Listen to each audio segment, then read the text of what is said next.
Presente também no lançamento da 70ª edição da Corrida Nacional da Fogueira, Maria Aparecida Palúcia Cidinha, coordenadora da Secretaria de Cultura, já que o evento é um trabalho conjunto, né, para falar também das atrações do Arraial Patroa, né, Cidinha? Boa noite. Sim, boa noite a todos os ouvintes da Módulos. Com certeza, né? Não tem Corrida da Fogueira sem Arraial e nem Arraial sem Corrida da Fogueira.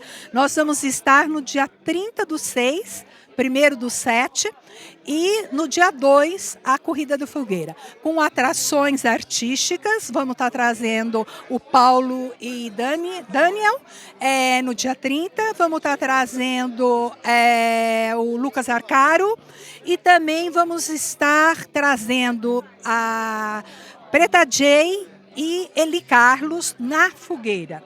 E no dia 31º nós estamos com as nossas quadrilhas juninas dos nossos alunos das escolas de patrocínio, tanto municipais quanto as escolas particulares, né, e escolas estaduais. Cidinha, qual que é a expectativa para a realização deste evento neste ano, já que estamos há 2 anos sem realizá-lo devido à pandemia de Covid-19? Qual que é a expectativa para esse evento de 2022? É bastante grande responsabilidade também, há 2 anos por conta da pandemia, e estamos com toda a estrutura já preparada. A partir de segunda-feira já começamos a ornamentar, vai ser na Praça Santa Luzia, a partir das 20 horas, por conta da missa, né? Então temos que respeitar. A partir das 20 horas, iniciamos no dia 30.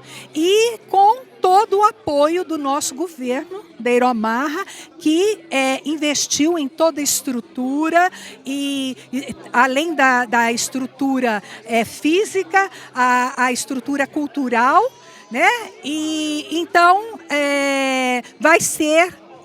A expectativa é de uma grande realização. Obrigado pelas informações, Cidinha. Muito obrigada a todos e vou convidar todos os ouvintes da Módulo para irem lá e participar, porque vai ter uma festa muito gostosa e bonita. Módulo FM, informação com credibilidade.